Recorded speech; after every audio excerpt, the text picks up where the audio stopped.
Bonjour à toutes et tous, vous écoutez First Print, votre podcast comics préféré. On espère que vous allez bien, c'est l'été, il fait beau, il fait bon et la San Diego Comic Con vient de s'achever. Alors techniquement, à l'heure où on enregistre ce podcast, il y a encore des animations qui sont en cours de l'autre côté du globe terrestre, mais on sait que quasiment tous les panels en fait qui nous intéressaient et toutes les annonces les plus importantes se sont déjà déroulées. C'est pour cela qu'en ce début de semaine, on vous propose ce double podcast pour faire le débrief intégral de la San Diego Comic Con 2022.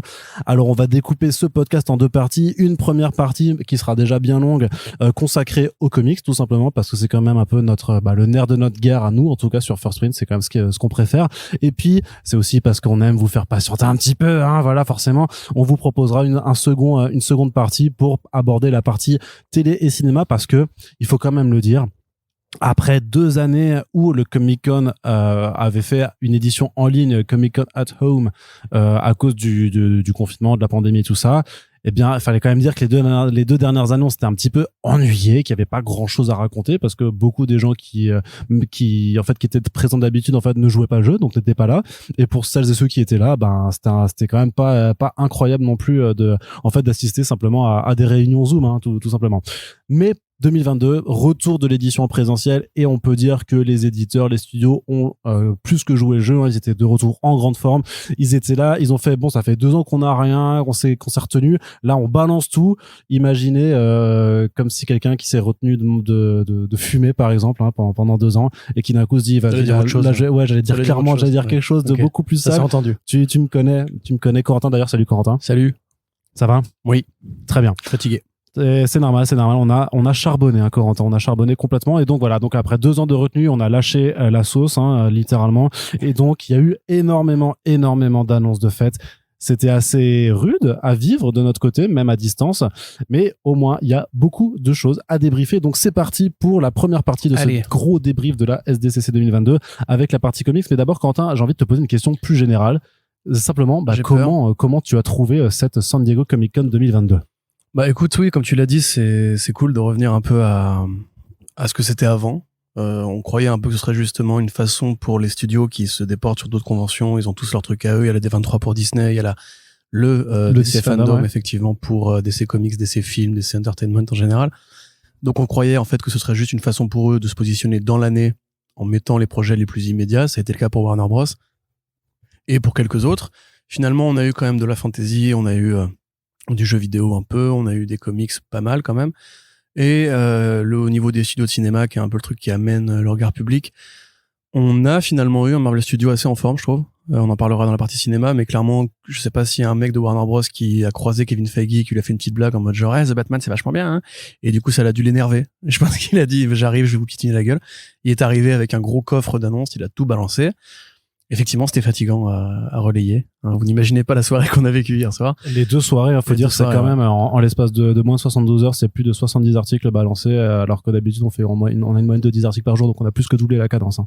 C'est ça. Alors après, peut-être qu'il nous manquerait une Image Expo ou un vrai coup d'épaule des indés qui viendraient massivement investir le truc. Il y a des annonces indés qui sont intéressantes quand évidemment, mais c'est vraiment, moi je trouve beaucoup plus d'essais comics pour la partie BD. Ouais, c'est vrai. Eu des très belles annonces. Ouais. Et au niveau cinéma, je pense que ça aurait quand même été un peu plus chiant s'il n'y avait pas eu la colère du grand Feige qui effectivement s'est un peu déchaîné. Sinon voilà, oui, dans le tas de bons projets, de bons produits.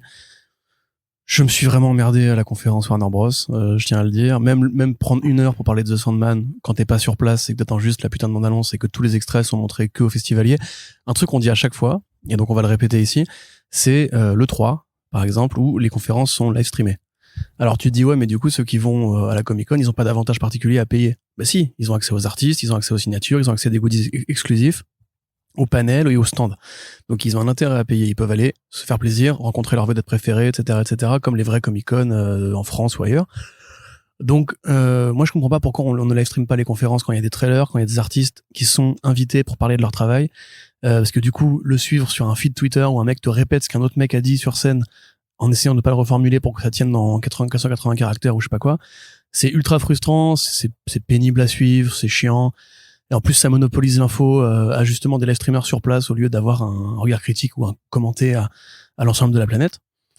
Voilà, puis ça pourrait ramener de la vue en fait, tu vois. C'est si tout le monde, si tous les Twitchers, tous les mecs qui font de la vidéo en ligne suivaient, commentaient, analysaient, discutaient ou même traduisaient, parce que mais bien sûr. Quand t'es un mec de la VF, c'est très compliqué de te retrouver dans le flux de Twitter, je pense, parce que c'est quand même majoritairement Twitter qui fait l'équateur de ce truc-là. Il y a quelques youtubeurs qui te décodent des flux Twitter que même on trouvait en fait aussi. Après il y avait quand même des gens qui rediffusaient en direct sur leur Twitch ou sur leur chaîne YouTube, qui étaient là en live pour dire on attend les annonces et tout ça.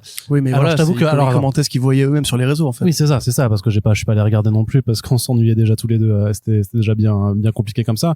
Mais oui, c'est de se dire que pour ces personnes-là, c'est-à-dire qu'ils passent 1 heure sur leur chaîne à dire bon voilà, il se passe pas grand chose. Voilà, donc machin, il a dit qu'il était super content d'être revenu, et c'était amazing, c'était exceptionnel. Ou alors David Sandberg, il a fait une blague sur Henry Cavill. On a tous ri aux éclats dans la salle.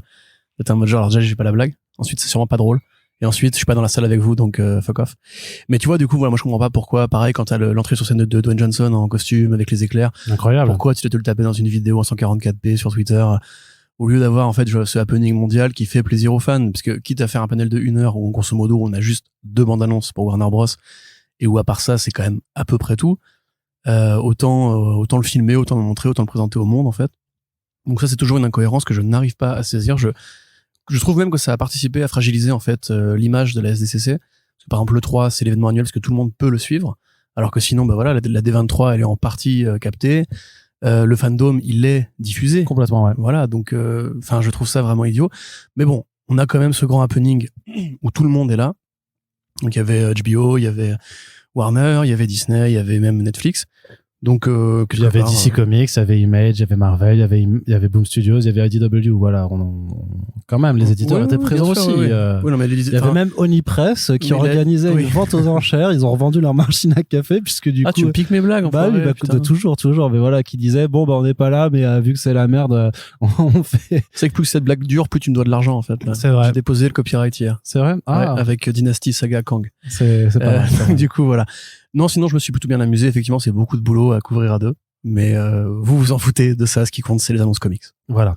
Et c'est vrai que même par rapport à... Non, ça c'est mon verre, Corentin. Pardon. Parce qu'on a des verres attitrés pour nous accompagner pendant ce podcast. Oui, du jus de pomme, hein, attention. Oui. Et ce que je voulais dire, c'était que par rapport à certains fans du podcast, parce que oui, il y en a quand même... qui existent. Ah bon? Et ouais, je te jure. Wow. Et on les remercie du fond du cœur d'ailleurs d'être aussi déter et de nous soutenir comme ça. Ça fait vraiment très très très plaisir.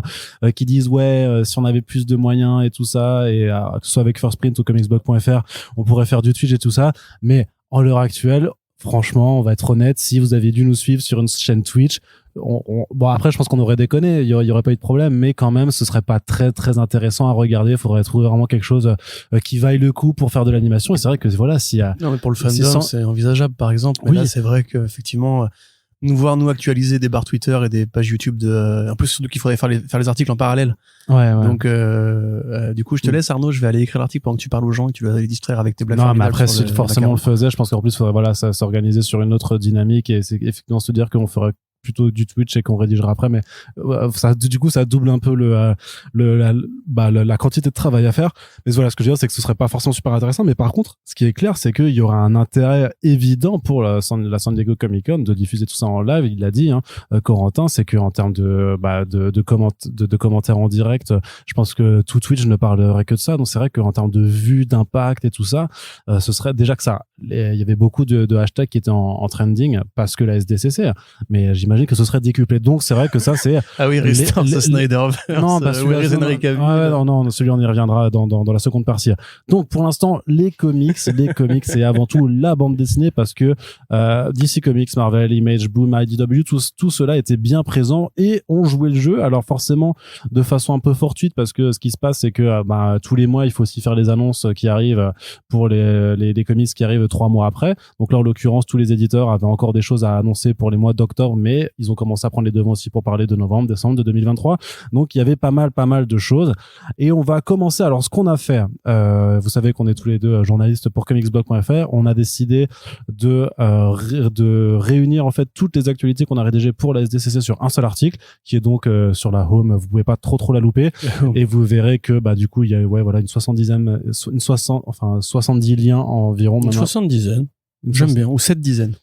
une septantaine de liens. Allez hop, disponibles, c'est pour vous, les Belges. Dont la moitié est quand même consacrée aux comics. Alors on va commencer, on va pas s'embêter. On va simplement suivre le déroulé. On va pas parler de tout. On va pas parler des 35 liens qu'on a fait pour la partie comics, mais on va quand même aborder grosso modo la majorité, et grosso modo pour ce podcast, la majorité de ce qui a été annoncé, à commencer par DC Comics quand même, qui a ouvert les hostilités de la San Diego Comic Con. Donc une première partie d'abord pour les comics mainstream. Donc Gotham City Year One, une mini-série annoncée de but en blanc avec Tom King à l'écriture et Phil Lester au dessin, avec toujours son encreur attitré Eric Gapster qui revient sur les premières années un petit peu de la ville, comment elle a sombré dans la corruption, comment en fait on en arrive à avoir la ville corrompue qui nécessite d'avoir un protecteur, un chevalier noir dans la nuit qui signe de la pointe de son épée combien de cafés Z qui s'appelle, non je me trompe, de justicier. Zatman, c'est incroyable. Zatman, eh oui, de Masazaku Kasura, incroyable, trop bien. C'est super héros et gore à la fois. C'est vrai, fait les gars. Donc ouais, alors bonne nouvelle, j'ai l'impression que ça fait longtemps qu'on n'a pas entendu parler de Phil Lester. Bah ouais, parce que il avait fait Shipwreck avec Warren Ellis, qui était incroyable. C'était un moment là, ça. C'était il y a déjà 2-3 ans, et je t'avoue que depuis, j'avais pas trop suivi ce qu'il a fait. Alors après, il est pas du tout étranger à l'univers à la fois du polar, mais aussi à l'univers de Batman, parce qu'il avait pendant longtemps dessiné la série Batman Beyond 2.0 avec notamment Kyle Higgins au scénario, que j'ai lu et qui était très bien. Mais Phil Lester, j'ai toujours beaucoup aimé en fait ce qu'il est, parce qu'il a un style assez, en fait c'est assez flat, un peu flat design, un peu plat, et avec l'ancrage de Eric Gastur, en fait c'est vraiment un duo qui fonctionne énormément. Beaucoup d'aplats noirs aussi. Il y a un petit côté cartoonesque aussi. Mi-cartoon et mi-mignola années du coup, 2000, tu vois. C'est un petit peu un mélange des trucs. Donc c'est vraiment un artiste que personnellement j'apprécie. Donc là forcément le voir embarqué sur du Gotham City Year One pur polar, en plus Tom King qui reprend le personnage de Slam Bradley, donc qui est en fait un des personnages de Detective Comics avant Batman. C'est ça. C'est les numéros de la première revue Detective Comics justement, où c'était encore juste du polar détective imperméable, cache-poussière, pistolet à la ceinture et tout, et puis voilà les histoires avec du saxophone, etc. Et qui avait été recanonisé. Tout à fait, par Ed Brubaker. Oui, dans la série Catwoman, effectivement, avec Cameron Stewart et aussi notre bon ami Darwyn Cook. Voilà, j'allais effectivement y oublier parce que c'est aussi Cook qui a ramené Slam Bradley, justement, qui était sur la piste de Catwoman. Donc il y a un côté assez logique, effectivement, on fait Gotham City avant Batman, donc on prend le héros qui était le héros Detective Comics avant Batman, Slam Bradley. Moi, qu'est-ce que c'est bien pensé quand même. C'est bien pensé, il est très fort, hein, Tom King. C'est un peu le roi. Je suis bilingue. Donc on a très peu dormi. 3 cafés très peu toi, dormi en 3 jours. Donc moi Tom King effectivement qui fait du polar, je trouve que sur Rorschach, il était déjà excellent. Très bonne série polar. Sur The Human Target, qui était aussi une sorte de polar où il nous montre les planches de Phil Lester qui sont très jolies. Qui était aussi du polar, c'était très bien. Du polar rétro en plus, qui justement avec le trait de Smallwood faisait très Hollywood années 50, 60, où à l'époque les codes étaient vachement mélangés, tout était un peu polar, tout était un peu flic, tout était un peu héros et voyou, etc. Donc ouais, très bonne idée. Et puis ça nous évoque aussi des trucs qu'on a déjà connus dans la mythologie Batman. Je veux dire, t'as déjà eu des histoires un peu antérieures, t'as déjà eu des moments, je des segments sur la jeunesse du pingouin par exemple, ou bien exactement des histoires comme Gotham Central, qui justement pareil mettent en avant le présupposé qu'en fait la ville existe et respire en dehors de la vie de Batman. C'est-à-dire que même la ville est considérée comme un personnage à part entière en général. Oui, tout à fait. Bah elle a ce caractère, ce design et puis cette histoire aussi qui d'ailleurs a été développée, on en parlait tout à l'heure par rapport à, enfin peut-être que c'est pas au programme, je sais pas, mais par rapport au jeu vidéo qui servira de on en parlera, ouais. Où il y a toute une histoire qui remonte à Jonah Hex, qui remonte à la fondation de Gotham City, un peu comme dans le gag là des mecs de Honest Trailer. Non, c'était pas Honest Trailers, mais c'était Screen Junkies. Je sais plus si c'était Screen Junkies. Je crois que c'était la voix de Screen Junkies qui disait clairement, ouais. We should call it Gotham City. Non, c'était effectivement, enfin, Corentin fait une référence en fait à l'époque où la série Gotham de la Fox était sortie, vu que les premiers épisodes étaient gorgés de clins d'œil hyper pas subtils et vraiment très lourds, très appuyés, du genre le Riddler qui s'appelle pas le Riddler, mais qui boit son café avec un point d'interrogation dessiné sur la tasse. En fait, ils avaient fait une vidéo de parodie où ils disaient ouais, si vous voulez encore plus des origines de Gotham avant Gotham, eh bien on a Gotham Begins, puis après Gotham Begins The Origins, et après Before Gotham Begins Origins, et ça se trouvait au Far West. Tu voyais deux cobones qui fait ouais, faudrait qu'on s'installait et tout. Qu'est-ce que tu penses comme nom? Est-ce que on ferait pas genre Central City? Tout flashy. Et là le mec il fait tout flashy. Et après il fait non, on va l'appeler Gotham. Et après, vous voyez ce qu'on a fait là? Remarque, attends, après Gotham, Bruno Heller a quand même fait Pennyworth. C'est Peut-être que vrai. la suite de Pennyworth, ce sera encore un truc encore avant sur justement le début de Gotham, qui donc ont été évoqués encore une fois dans Gates of Gotham de Scott Snyder, dans plusieurs arcs de Grant Morrison sur son run aussi, et évidemment donc dans la série All Star Western de Palmiotti et Connor, une extraordinaire série. Alors, c'était Justin Gray et Palmiotti, c'était pas Connor. C'était pas Connor? Non, il était avec Ah oui, Justin non, je suis Gray. con, pardon, oui, je suis Palmiotti et Connor, j'ai tellement l'habitude. Justin Gray et Jimmy Palmiotti, justement, qui effectivement revenaient sur les origines de Gotham City à travers le regard de Jonah Hex qui était en passage dans la ville. Et on me disait déjà qu'il y avait la famille des Wayne, qu'il y avait les grandes familles, les Cobblepot, et aussi le culte des chauves-souris. Donc effectivement, moi, le personnage de Gotham City m'intéresse prodigieusement, et je trouve d'ailleurs qu'on manque un peu de... On va en parler tout à l'heure aussi, ça, justement, de séries qui ne sont pas Batman dans cet univers, parce qu'on a quand même beaucoup de Batman, alors que Batman, Bah, comme n'est toujours. qu'une facette, en fait, de Gotham City. Donc, chouette, et Tom King, c'est le roi. Tout à fait. Du côté justement, parce qu'on va suivre le déroulé des articles tels qu'on l'a fait, donc on va aller de DC à Marvel, puis de Marvel à DC dans la partie mainstream. Hein, voilà, faut pas vous étonner, faut suivre. De toute façon, vous écoutez, c'est toujours. Ouais, puis faites pas chier. C'est toujours Hein, deux voilà, connards sur un banc qui parlent de bande dessinée. Ouais, Donc sur c'est un banc, là, cool, dans c'est mon jardin. cool, c'est l'été là, voilà. Si un voisin vient nous engueuler, vous saurez pourquoi. Corentin, Oui. la grande surprise, C'est quoi? c'était Qu'est-ce que c'est, Arnaud? c'était le panel sur Dark Crisis. Ah oui, On Infinite Earth. Justement, S'il vous plaît, monsieur. justement. Attendez. Donc la série est rebaptisée alors qu'elle vient de démarrer sa publication, qu'on en est déjà au 2e numéro, ou même au 3e d'ailleurs. Non, je crois juste le deuxième, ouais. En fait, ils font un podcast pour présenter l'event, pour annoncer des nouveaux one-shots, puisque quand même, comme tout event, il en faut. Sachant que quand même, ils sont plutôt légers parce que sur les 8 mois au total sur lequel se déroule l'événement, c'est 27 numéros de publiés.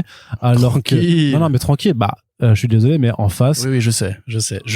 Mais ça veut pas dire que c'est normal. C'est pas parce que la concurrence met une fenêtre d'Overton affreuse que c'est normal. Voilà, mais là, dans le tag des tie dont tu peux te passer quand même. Oui, très certainement. Mais voilà, c'est dire que Marvel, de l'autre côté, avec... d'ailleurs, je sais même plus comment ça s'appelle, là, du coup, l'événement. Winter, là, machin, le truc de Captain America. Non, celui qui vient de démarrer Judgment Day, merci. Ah oui. Donc eux, par contre, c'est 37 numéros, mais sur 3 mois. Donc tu vois bien quand même que l'impact sur ton portefeuille et sur le temps que tu y consacres en tant que lecteur, c'est un petit peu différent. Mais ce qui veut dire, c'est qu'en tout cas, ils ont annoncé que Dark Crisis aura droit à un one-shot Oméga en termes de conclusion à la fin de l'année, ce qui laisse largement supposer qu'il va se passer quelque chose en janvier 2023 et qu'on risque d'avoir un relaunch, un reboot ou juste une nouvelle ère éditoriale de nouveau, parce que ce sera la conclusion de Dark Crisis. Donc des one-shots qui sont annoncés comme Dark Crisis The Deadly Green de Joshua Williamson, Dan Waters et Ram V, où en fait on va avoir droit à une forme de croisement entre Swamp Thing et Superman qui s'appelle Super Swamp Thing.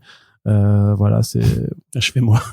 Ouais, ça je pense qu'on peut s'en passer. C'est mon avis. Je sais pas, il y a Ramvi quand même, donc on peut dire que ça peut être sympa. Tu vois, t'as pris un accent suisse là. Il y a Ramvi quand même, donc on peut dire que ça peut être sympa. Je sais pas, mais en tout cas surtout. On peut se dire quand même que Joshua Williamson sur Superman, il est pas fifoulin. Sur Superman. Oui, dans ce qu'il en fait sur Dark Crisis, t'es à jour, t'es pas à jour. C'est pas non plus, enfin, moi je suis pas très content. Mais en tout cas, la lecture de Superman. La news importante, c'est que officiellement, ils rebaptisent leur event en Dark Crisis on Infinite Earth pour vendre du papier. Ce qui veut dire que c'est bien la suite officielle, canonique de la première Crisis de DC Comics. Enfin, c'est pas techniquement la première parce qu'il y en avait eu un petit peu avant. Crisis on Earth 2. Voilà, et Crisis on Silver Earth. Hein. 60 mais même. Voilà, c'est vraiment la suite. Ce dont on se doutait absolument pas, parce que il y avait pas du tout Paria qui était présent dedans, il y avait pas du tout la Great Darkness. Voilà, il y avait pas du tout de renvoi. Il y avait aucun renvoi en fait à la première Crisis en Ni la réinstauration de l'ancien multivers détruit par l'Anti-Monitor. Non, du tout. C'était pas le but. Non. On va pas non plus arrêter de se dire des conneries. Voilà, donc on a vraiment été très très surpris. Donc bien entendu, vous aurez constaté votre détecteur à ironie s'est activé et ça fait oui, c'est de l'ironie là, je le sens, c'est de l'ironie chez First Print. Oui, donc en fait, c'est pas une surprise, mais c'est quand même bien de l'officialiser, et ce qui veut dire qu'ils vont réimprimer quand même les premiers numéros avec le titre et tout. Mais c'est pas un aveu d'échec. Ça veut dire que ça s'est mal vendu en vrai. Mais pas du tout. C'est une bouée de sauvetage qu'il lui jette. Pas du tout. Mais pourquoi il l'aurait pas appelé avant comme ça? Mais pour garder la surprise de la restauration de l'ancien multivers. Mais c'est évoqué dès le numéro où Pariah vire Flash de la continuité. Il lui dit je vais restaurer l'ancien multivers. Oui, mais le truc c'est qu'il va vraiment, ça va vraiment se faire. Vraiment parce que voilà. Non, alors par contre, mais pour le coup, t'es méchant. C'est pas du tout un aveu d'échec. Mais ils auraient pu le faire. C'est une machine marketing. Non, mais c'est une machine marketing que tu peux critiquer. Oui, merci. De toute façon, les gens qui ont acheté Dark Crisis vont pas réacheter le numéro juste pour avoir le sigle on Infinite Earth. Non, personne fait ça, Corentin. Personne ne fait ça. On parie. Mais on parie ce que tu veux. eBay, que les anciens numéros qui ont juste Dark Crisis vont prendre en valeur avec cette nouvelle. Oui, non, mais ils vont prendre de la valeur auprès des spéculateurs un peu débiles. Mais je veux dire que quelqu'un qui a déjà les numéros de Dark Crisis va pas acheter la réimpression. Mais non, mais personne fait ça, enfin. David Goodin. Mais non. mais voilà, enfin, ça. Bref, moi, je pense vraiment quand même que c'est un détail cosmétique, évidemment, on peut passer 4 heures là-dessus. Mais comme tu dis, les éléments étaient déjà là et Williamson a vraiment, dans Incarnate, déjà, l'idée justement que c'était la suite de Crisis 1 a toujours été claire, a toujours été nommée. D'ailleurs, il disait que c'était même la suite Infinite Frontier 0, alors, L'idée, c'était justement que c'était même pas la suite de Crisis 1, parce que c'est pas vrai. C'est la suite de Multiversity, c'est la suite de Infinite Crisis, c'est la suite de toutes les Crisis, de Final Crisis aussi. Enfin, oui, si. Bah, techniquement, oui, mais bon, après, on va dire que voilà. Et c'est la suite de Death Metal, qui était pas une Crisis d'ailleurs, mais qui était une Crisis dans les faits. En vrai, c'est vraiment juste pour la catchphrase marketing. Ça aura sans doute autant à voir avec la première Crisis que la deuxième Crisis ou la troisième Crisis. Enfin, c'est juste, on a ramené Paria, il va faire des bails, et le Multivers 2, on sait très bien qu'il est réactivé, déjà mécaniquement, tu vois. En fait, moi, ce qui est marrant, en plus, dans le fait de vouloir réinstaurer un peu, on va dire, le multivers original, c'est un peu en contre, oui. Continue. Je sais pas si vous entendez les gens qui hurlent dans le background, donc on espère qu'ils ne vous dérangent pas autant que nous, ils nous dérangent pendant l'enregistrement. Là, je pense que ça s'entend quand même. Mais a priori, il y a une bar mitzvah dans le coin, quoi. J'ai 2-3 bar mitzvah, carrément. Espérons que ce jeu est en arrière-plan. Et coucou à mes voisins, une voisine de jeunes qui s'est installée, une famille de jeunes qui s'est installée récemment et qui sont extrêmement festifs. Moi, je te laisse, je vais aller rejoindre ces jeunes femmes. On ira faire le podcast numéro 2 en hauteur, au frais. Donc, c'est chouette. Et facilement, je m'en fous, en fait. Non, mais ce que je veux dire, c'est que c'était en contradiction avec le principe même de l'ère Infinite Frontier, où on te disait quand même à la conclusion de Death Metal, on te disait, au final, tout a existé. Et en fait, on est dans l'omnivers qui fait coexister tous les multivers potentiels. Et donc, tu dis, bah, alors, du coup, pourquoi vous essayez de restaurer le multivers original, sachant que de toute façon, tout existe déjà?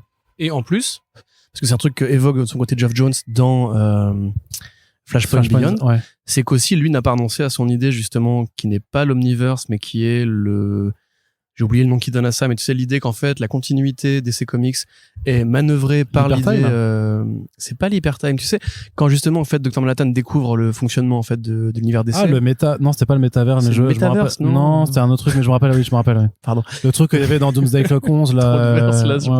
Mais même en tant que nerd, je trouve ça un peu ridicule parce que techniquement, Flashpoint Beyond est en canon parce que c'est la suite justement d'un élément qui a été droppé par Williamson dans la Incarnate.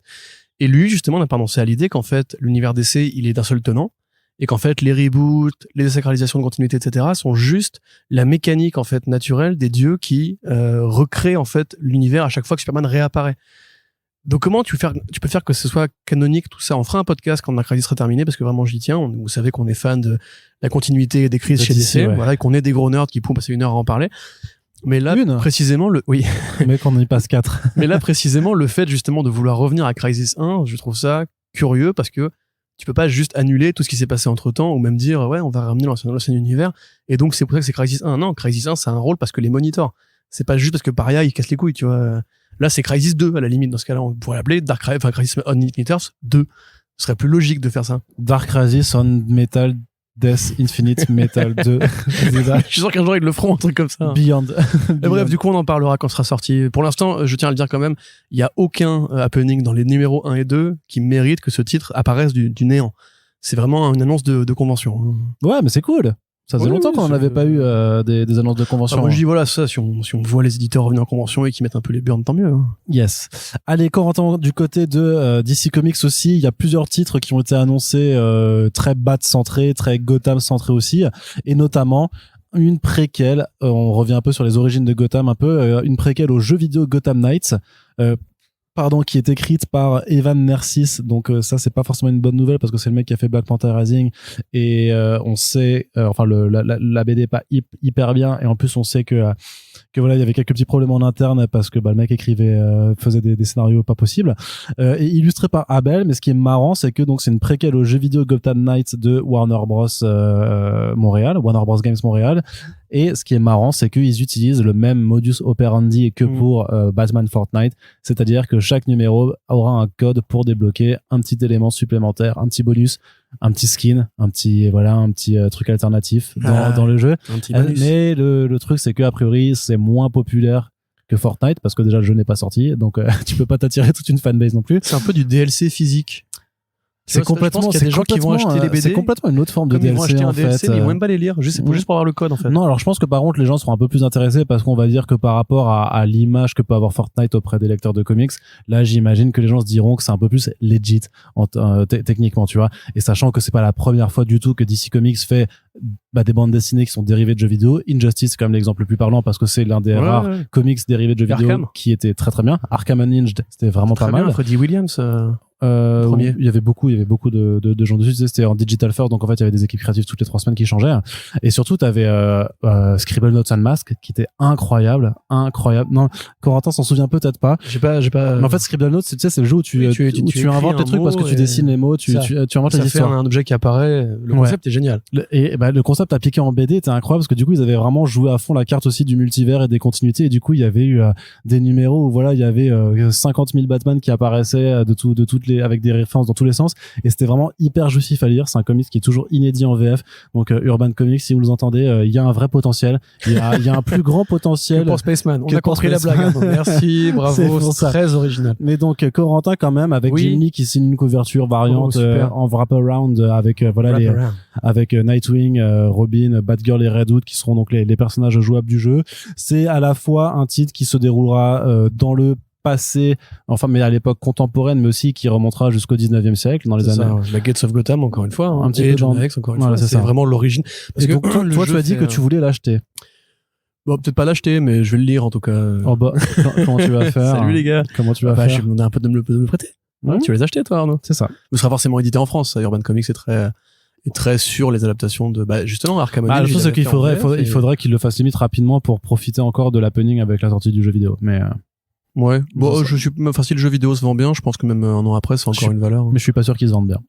Tu penses pas? En tout cas, du ressenti que j'ai par rapport. Rien, non, mais quand je rédige dessus et que je vois les retours des gens, il y a quand même beaucoup de gens qui disent, il y a pas Batman. Non, c'est pas ça, ils disent juste, ouais, ça a pas l'air ouf, quoi. Mais parce que le jeu a pas l'air très très différent au final de ce que proposaient les Batman Arkham, sachant que Batman Arkham, le dernier opus a 7 ans, quoi. Il y a une armée de fourmis sur. Donc, oui. Sur ce détail-là, effectivement, moi j'avoue, je ne sais pas parce que je ne suis pas un fin analyste du jeu vidéo, mais c'est fascinant ce qui se passe. Mais les podcasts en plein air, toujours. Donc c'est cool, en tout cas, parce que ça veut dire que le jeu du coup abordera l'histoire de Gotham City, et on l'avait déjà vu avec la Cour des hiboux, parce que j'imagine que ce spin-off, pourquoi aller chercher aussi loin, tu vois. Surtout parce que la Cour des hiboux est dans le jeu, donc voilà. Forcément. La Cour des hiboux, on sait qu'elle était là dès les débuts de Gotham City, qu'il y a un côté Illuminati, même franc-maçon, on va dire, en tout cas dans le fantasme débile qu'on a des francs-maçons comme une société qui dirige les villes, etc. C'est-à-dire qu'il y aura BHL dedans? Il y aura peut-être aussi même Rachida Dati. Et oui. Est-ce qu'elle est franc-maçonne? Je n'ai pas le droit de le dire. Donc, sinon je vais me faire tuer. Donc voilà, non, tu vois, moi à la limite, franchement le jeu vidéo, enfin le jeu Gotham Knights, pareil, il m'attire pas des massouilles. Par contre, c'est vrai que l'idée d'avoir une BD qui revient encore une fois cette période-là que j'aime bien, qui est la fondation de Gotham City, j'ai envie de te dire que la BD limite m'intéresse un peu plus que le jeu. Donc, peut-être que je vais même l'acheter. On n'en sait rien si ça se trouve. Et se trouve, je pourrais même te filer les codes. Tu pourras les mettre dans ma PS5 jeu de merde. Yes, très bien. En tout cas, bold statement de ta part. Mais c'est vrai que c'est cool. Franchement, cette période-là, elle est vraiment stylée. Et puis, l'Amérique de la fondation, entre guillemets, des premières villes et compagnie, moi, c'est un mythe que j'adore. Je trouve qu'on manque de films ou de séries par rapport à ça. Il y en a quelques-unes, évidemment. Là, c'est comme là, je m'étais Paris Police 1900. De Canal+, ça n'a rien à voir avec les comics. Ouais. Qui parle justement du Paris de la fausse belle époque, on va dire. Il y a pas le Night Runner dedans? Il y a pas le Night Runner. Mais par contre, il y a l'affaire Dreyfus. Et ça pourrait t'intéresser, toi qui es fan de Os l'Enfoiré. Donc, effectivement, voilà, moi, cette période-là, je trouve ça génial. Le 19e siècle, c'est une période fascinante et qui a cimenté, en fait, le monde dans lequel on est aujourd'hui. Donc, j'ai les super-héros, plus de super-héros à cette période-là, s'il vous plaît, les gars. Autre grosse annonce, et pour le coup, c'était une vraie surprise de la SDCC. C'est le retour d'un crossover entre Batman et Spawn. Ah, j'avais raison, tu vois. C'est en plus donc Jim Lee, Jim Lee tenait un panel qui s'appelait Jim Lee and Friends, et donc c'est Jim Lee qui arrive, et après ils font une petite musique de fanfare genre c'est les copains le Jim Lee, c'est ça, ils font hey Jim Lee, salut les enfants, on était copains, c'est Jim. Maintenant Danny Dio il est plus là, c'est moi le patron. J'ai ramené les copains. Todd McFarlane. Hey, salut les gars. Salut, je fais des NFT. Hey. Tu fais des NFT? Todd McFarlane? Ouais. Il a monté une plateforme pour ça. Ah oui, c'est On vrai. a fait une news dessus. Ah, On a pardon. traité un podcast aussi. Ah, zut. Donc oui, voilà. Effectivement, alors, il y avait déjà eu un crossover, Batman Spawn. Il y en a même eu 2. Le premier avec Frank Miller. Non, c'est le deuxième, justement. Ouais, En fait, t'avais une première mini-série et après t'avais eu un one-shot Spawn Batman qui était effectivement avec Frank Miller. Ouais, qui était très particulier. Voilà. Et en fait, donc maintenant, donc c'est le troisième, mais surtout que ça fait longtemps qu'on n'a pas eu de crossover comme ça entre des personnages de licences différentes, aussi populaires, on va dire. Grave. Et ça nous rappelle un peu que Spawn est vraiment revenu de ouf. Complètement. Quoi. Là, il y a un revival. Hein. C'est certain avec le Spawn Universe, avec ça, avec apparemment Todd McFarlane qui a dit aussi il y aura des news pour le film Spawn à la New York Comic Con. Alors je te jure que vu que moi j'y vais, je vais clairement aller dans la salle pour voir ce qui se passe. La news annulée. Je vais vraiment aller le voir, putain. Et en fait, quand même, Todd McFarlane et Greg Capullo qui se remettent ensemble, sachant que les deux, Capullo a quand même fait sa carrière sur Spawn. Ouais. Après, il a fait sa deuxième partie de carrière sur Batman. Donc là, le fait qu'ils viennent pour faire du Spawn Batman, c'est tout logique, c'est plutôt cool. C'est un one shot qui arrivera cet automne. On est content. Ouais, ça va être finaux en plus, je suis sûr. Non. Scénaristiquement. Non. Non, mais par contre, vraiment, lisez si vous avez l'occasion le Spawn Batman Spawn de Miller McFarlane. C'est vraiment, en fait, je pense, l'origin story du moment où Frank Miller a commencé à s'en battre les couilles d'écrire Batman. Et c'est un peu une sorte de préquel à All-Star Batman de The Boy Wonder. Au niveau de l'écriture et au niveau du sérieux qu'il met dans son personnage, c'est vraiment une catastrophe, ce truc-là. D'ailleurs, c'est aussi un des numéros dans lequel on avait vu un des plagiats de Akira. Tu sais, où Todd McFarlane s'était fait choper en plein plagiat de Akira avec les fameux arrière-plans. Je me rappelle. Et du coup, voilà, c'est pour ça que c'est un peu légendaire. Mais sinon, ouais, Capullo, donc, qui a fait Spawn, qui a fait Hunt, plutôt cool de les revoir tous les deux, le mentor et le maître. Enfin, le mentor et les deux disciples, plutôt. Tu sais quoi, voilà, en fait, je vais arrêter les critiques envers les héros des années 90 parce que Spawn, quelque part, il y a 20 numéros qui sont vraiment très bien. McFarlane, il kiffe sa vie, il fait des NFT, il pourrit la planète, il est très heureux.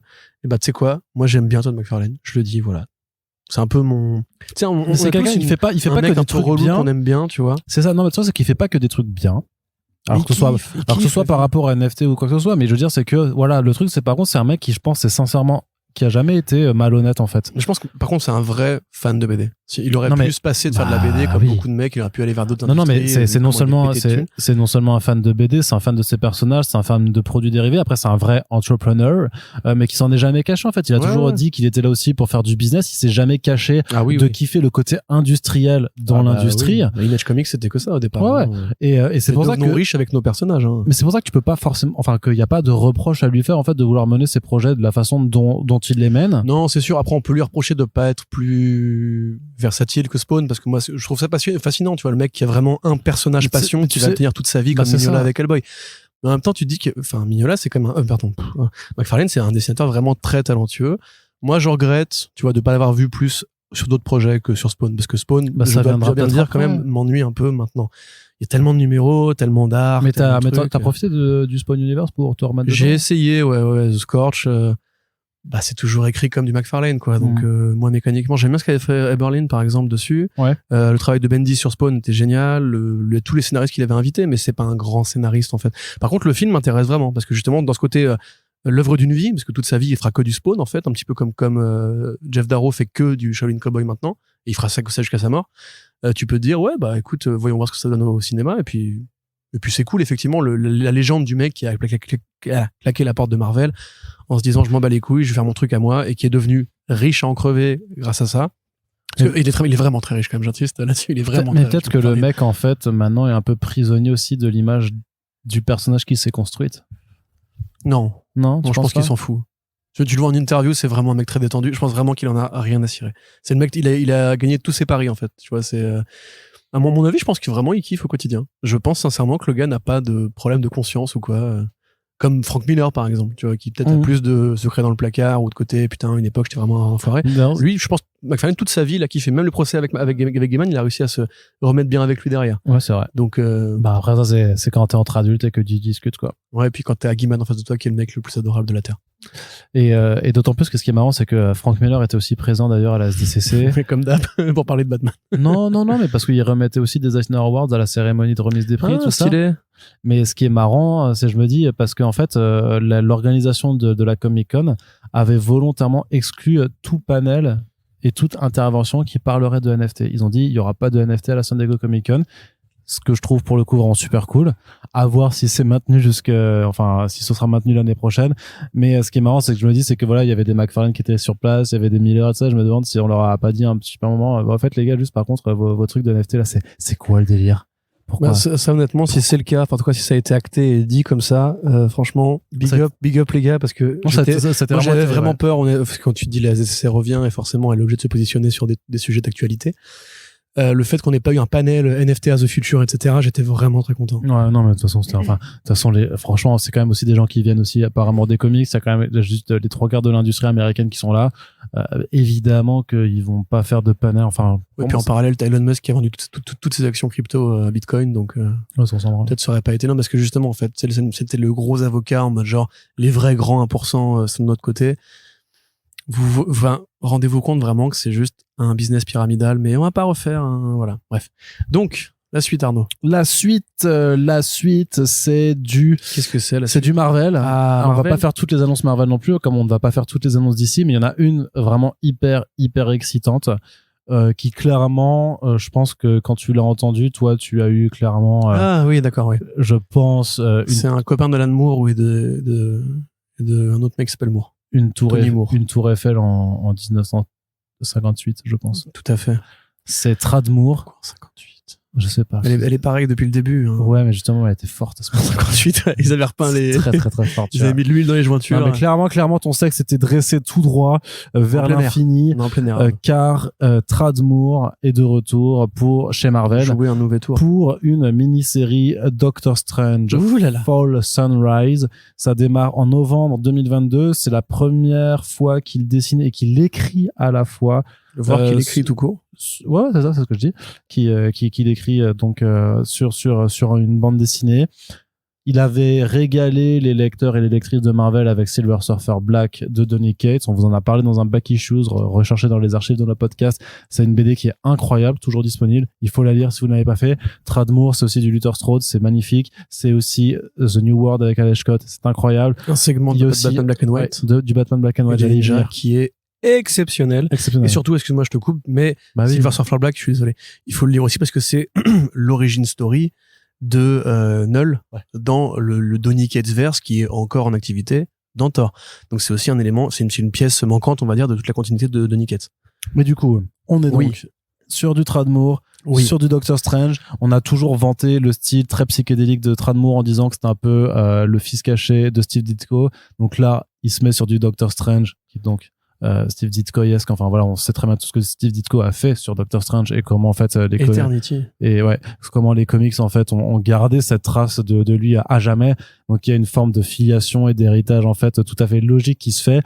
Voilà, donc Doctor Strange qui se trouve enfermé dans une autre dimension avec plein de dangers contre lui, qui doit retourner chez lui. Le pitch un petit peu basique, mais ça promet graphiquement de tabasser. Ça, quel plaisir. Ouais. Comme on dit sur les réseaux sociaux quand on est blanc. Non, maintenant on dit à Masterclass. Masterclass. Quel banger mais aussi. Moon Knight m'a gâché Masterclass. Quel banger, j'aime bien. Banger, c'est pas mal, ouais. Il y avait un autre truc, mais bref, on s'en fout. Le train de la hype. Le train, c'est très vieux ça, maintenant, le train de la hype. Ah non, c'est insupportable. Ça revient. C'est encore revenu là, putain. Arrêtez. Donc Tradmoor, excellent artiste qu'on avait repéré. C'est un petit peu comme justement les Daniel Warren Johnson ou les Carrie Andrews ou cette école de dessinateurs dont on sait qu'elle marquera l'histoire des comics, et un truc qui ne se fait d'ailleurs que en comics. Encore que lui est plus traversé par des influences asiatiques aussi. Il y a vraiment un côté déformation, il y a un côté un peu manga, je trouve, particulièrement sur son Black and White, c'était plus criant parce qu'il y avait l'usage du mangas blanc. La mangasse. Mais effectivement, Doctor Strange, comme tu l'as dit, qui est un personnage qui appelle au psychédélique, à la folie visuelle, et c'est pour ça que je pense qu'il écrit celle-là, parce que il pourra se mettre lui-même un scénario qui met son trait en avant. On voit le premier visuel, voilà, c'est super rond, moi j'appelle ça le côté onctueux, en fait, de son trait, où t'as vraiment l'impression que tous les personnages sont faits en marshmallow, tu vois, où tout est déformable, transformable. C'était un peu moins le cas sur Luther Strode quand il avait commencé, où t'avais quand même encore des structures musculaires très américaines, avec des 8-packs, des 9-packs dans des 8-packs et tout. Et t'avais quand même les coups de pied qui se tordaient pour faire une sorte de torsion absurde et compagnie. Ouais, c'est bien. Enfin, ça a toujours, le scénario était, Justin Jordan, mais bref. Donc du coup, moi, je suis ravi. Du coup, je suis premier, peut-être deuxième. Je suis ravi de le voir prendre son envol tout seul, comme Warren Johnson, justement, comme Carrie Andrews, comme cette génération de dessinateurs extraordinaires qui vraiment défoncent à coups de bélier les codes de la mise en scène en comics pour faire des trucs de plus en plus généreux, de plus en plus fous, de plus en plus incroyables au niveau les tartes dans la gueule que tu te prends à chaque fois, etc. On vit quand même, on se rappelle, hein, on le dit à chaque fois, les comics mainstream ont très mal vécu, les rachats, les périodes de relaunch, blablabla. Mais là, actuellement, je trouve, depuis le Black Label, depuis Image Comics, même encore plus avant, on a quand même une génération d'auteurs et d'artistes qui sont extraordinairement doués, et dans le dessin particulièrement, on a des gens qui font des trucs formidables. Et je tiens encore une fois à le préciser, qu'on ne voit pas forcément ailleurs. C'est les richesses du comics, c'est aussi cette génération d'artistes-là, qu'on peut, évidemment, il y a des artistes extraordinaires ailleurs, hein, c'est pas pour faire un comparatif forcément, mais quand on est fan de comics, on peut se dire qu'on vit une transition graphique et esthétique incomparable avec ce qui se faisait avant, quoi. Ce que tu viens de dire quand même, dans le fond, Corentin, c'est qu'en fait, les comics mainstream sont toujours largement supérieurs aux comics indés. Ben non, parce qu'il vient de l'indé, lui, comme Warren Johnson, Harry Andrews aussi. C'est pas trop ce que t'essayais de dire. C'est ce que j'ai dit précisément. Pourquoi tu essaies de me piéger, Arnaud? Je n'essaie jamais de te piéger. Les gens ne savent pas que tu te grattes les coups depuis tout à l'heure, alors pendant que je parle, en fait. C'est des calomnies. C'est comme ça qu'on piège, en fait, les gens. C'était pourtant bref, tout à fait vrai. Tradmore, Doctor Strange, magnifique, merveilleux. Ah putain, et aussi lisez The Oath, Doctor Strange The Oath de Marcus Martin, Brian Kevogan, parce que Marcus Martin extraordinaire aussi, mec qui a un peu annoncé cette génération-là et qui est un dieu vivant. Est-ce qu'on est content également d'avoir l'annonce de Chris Claremont sur une nouvelle mini-série Extreme X-Men avec Salvador Larroca, qui fait partie un petit peu de ces annonces de titres rétro-nostalgiques où Marvel va vous emmener en fait directement dans la continuité passée. C'est-à-dire qu'en fait à l'époque Chris Claremont en fait était le scénariste des titres X-Men Uncanny X-Men. Il avait été débouté parce que au début des années 2000 il fallait laisser la place à Grant Morrison, et donc on lui avait confié un titre qui s'appelait Extreme X-Men dans lequel il avait pu poursuivre ses intrigues et qui était dessiné par Salvador Larroca. 2 ans après, en fait, Morrison a fini son run, on a annulé Extreme X-Men, on a dit à Claremont, vas-y, tu peux revenir sur le titre principal. Et donc dans cette vague de titres rétro-nostalgiques, on a eu notamment les plus connus, c'est Symbiote Spider-Man, Maestro de Peter David. Et bien en fait, on va pouvoir revenir à nouveau dans la continuité des Extreme X-Men avec donc Chris Claremont qui revient à l'écriture et qui rejoint Salvador Larroca, puisque c'était l'artiste qui était présent à l'époque. Donc quel bonheur. La team, la OG Original Gangster Team qui est de retour pour du X-Men Extreme. Corentin, toi qui es, je crois, si j'en lis ta bio sur internet, le plus grand fan des Extreme X-Men. Je suis le plus grand fan des Extreme X-Men. Elle est quoi, les X et les les mecs avec le X, là, double X sur le front, double X on the track. Mais je pense que, tu sais, tous les mecs qui nous engueulent quand on dit du mal Salvador Larroca, je pense que c'est des lecteurs de cette génération-là, justement. Ça doit être des mecs qui l'ont découvert à l'époque où ils faisaient un peu un minimum d'efforts pour pas être dans le photoréalisme absolu. Parce que quand on regarde les planches de l'époque, en fait, bon, il y avait déjà, évidemment, je pense, les racines du mal. Mais, non, mais bah, j'ai vraiment aucune honte. Vous pouvez me détester, je m'en fous. Salvador Larroca est pas un bon artiste et puis voilà. Mais, oui, du coup, voilà, c'est Claremont qui revient. Ça, c'est l'événement, par contre, parce que Claremont avait été, on rappelle, il a quand même une série Gambit, là, il fait du Gambit, mais qui se déroule aussi dans le passé. De toute façon, il fera plus aucun titre dans le présent. Mais c'est cool quand même parce que, justement, l'industrie des comics a un côté un peu turnover. Qui laisse peu de place aux anciens, en fait. Si tu fais un peu la liste, à part Morrison, qui s'est en fait barré de lui / elle-même, à part quelques autres artistes comme Garth Ennis qui reviennent par-ci par-là à faire du Punisher et continuer leur légende, parce que c'était déjà un peu le cas pour Garth Ennis, hein. Il a un peu inventé le concept, terrible justement. de dire que Morrison et Ennis seraient déjà des anciens et anciens. Ah, ben, les années 90, ils étaient déjà là, hein. Tu sais, c'est... Bah, nous aussi, on était là. Oui, mais nous, on était bébés. Eux, ils étaient adultes, ils avaient déjà 25-30 ans, ils payaient des impôts, tu vois. Donc, le fait est que c'est cool quand même de se dire qu'on laisse une place à ces vieilles légendes, parce que, on va pas se mentir, c'est aussi marketing. Le lectorat de l'époque, lui, est encore là. Et il achète. Et il achète et il critique aussi. Il est pas très content de la wokerie et compagnie. Donc, si on peut lui faire des produits pour lui, pour qu'il arrête de nous emmerder. Enfin, si t'es pas content de la wokerie et que tu lis du Chris Claremont, c'est que tu fais de la dissonance cognitive quand même. Non, mais je parle du pan éditorial en général, tu vois.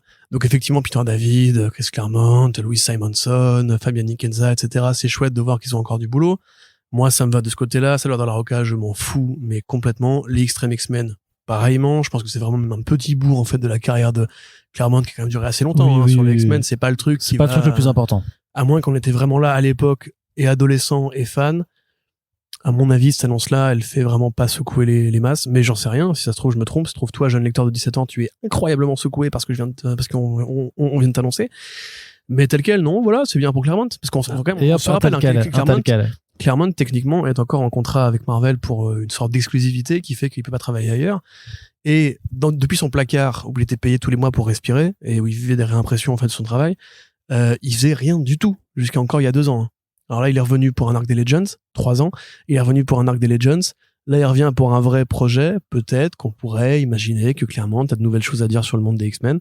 Parce que, même si Stan Lee les a inventés, et voilà, d'autres gens sont quand même passés dessus, c'est difficile de trouver plus gros que Claremont comme nom, même comme run ou comme scénariste d'un groupe éditorial aussi définitif. Donc peut-être qu'on aura, avec le retour des X-Men chez Marvel Studios, d'autres projets nostalgiques comme ça, pourquoi pas. Et moi je suis content pour lui, en fait, à défaut de vouloir lire cette série.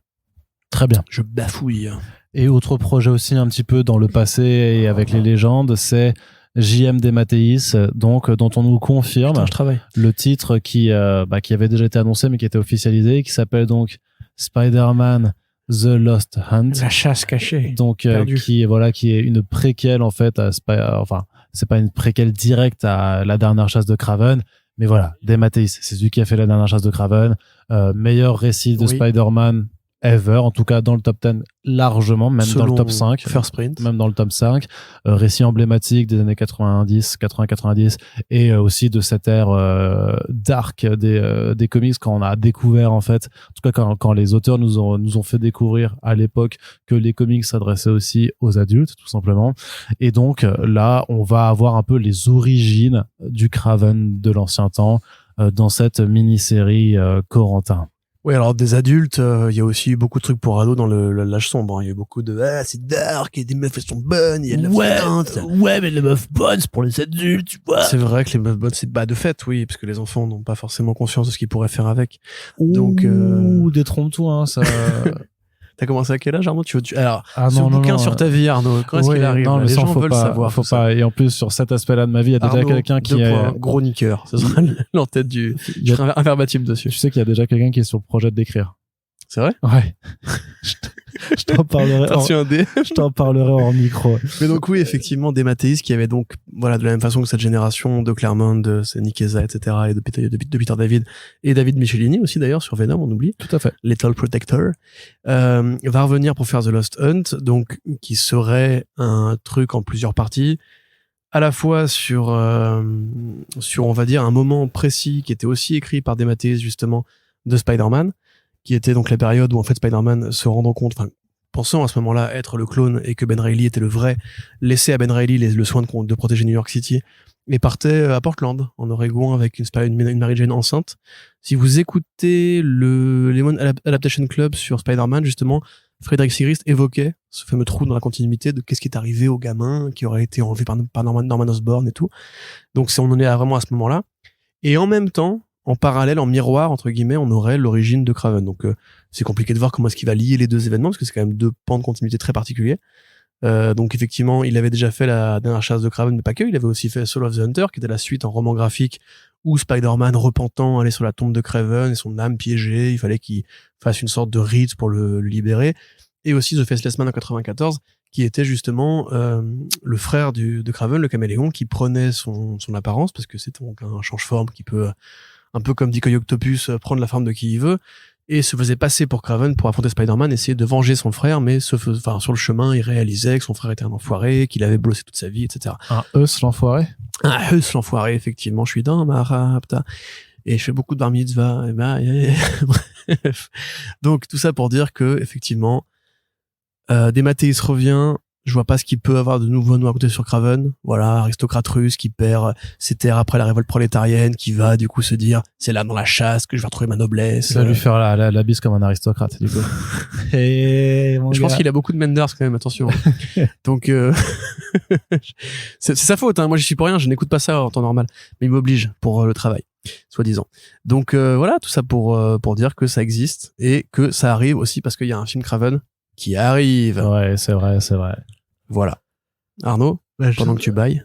Justement, parce que c'est ça commence à l'automne, donc le TPB sera fin prêt. En tout cas, il y aura un TPB de sortie pour quand le film de Sony Pictures avec Aaron Taylor Johnson sortira. Effectivement, le marketing fonctionne toujours très bien. Ils sont forts. Ils sont trop forts. Il y avait quand même un petit peu de news aussi pour Milestone. Oui. Avec une série Shadows of Dakota pour Static Shock qui a été annoncée. Ce qui est bien, en tout cas, c'est qu'on voit que DC, à chaque fois qu'il y a un événement, donc, que ce soit pour la SDCC ou pour le DC Fandom, maintenant, depuis 2 ans, ils ont clairement une volonté de mettre en avant la partie milestone de cet Alors univers. que rien ne les y oblige en demeurant, parce que c'est pas des trucs qui se vendent non plus énormément. J'imagine qu'il y a des contrats et que peut-être que pour les Américains, ça parle un peu plus quand même que pour nous, effectivement, parce que nous, les comics milestone ont, je crois, jamais été publiés en français. Et puis même si ça avait été le cas, ça n'a pas été des phénomènes de vente aux États-Unis non plus. Hein. Ouais, mais avec la série animée, tout ça, il y a quand même une vibe. Hein. Static est très connu, ça c'est sûr, parce que justement il y a eu les séries animées, puis il y a ce côté Spider-Man noir avant Miles Morales. Hein. On se rappelle que Miles Morales n'est qu'un affreux plagiat, mais en vérité, je rigole hein, évidemment. Mais en vérité, c'est pas une marque très connue. Elle est connue dans l'histoire des comics parce que c'était des comics pour des noirs par des noirs, plutôt que des héros noirs par des noirs. Ce qui était pas un truc qui se faisait à l'époque et qui était pas du tout, ouais. Même d'ailleurs encore aujourd'hui on rappelle dès qu'il y a un héros noir qui apparaît et qui prend la place de deux héros, ça a fait soulever des tombereaux de haine de la part des gros cons de fachos. Je vous aime. Non. Et voilà, donc ça existe encore aujourd'hui. On se rappelle que ça va être que du numérique, finalement non, c'était du papier. On se rappelle que ça va être que des mini-séries, mais en fait elles ont des suites aussi. Et en fait Shadows of Dakota, c'est la Static Season 2 qui était annoncé à la fin de Static Season 1, à la fin de la mini-série.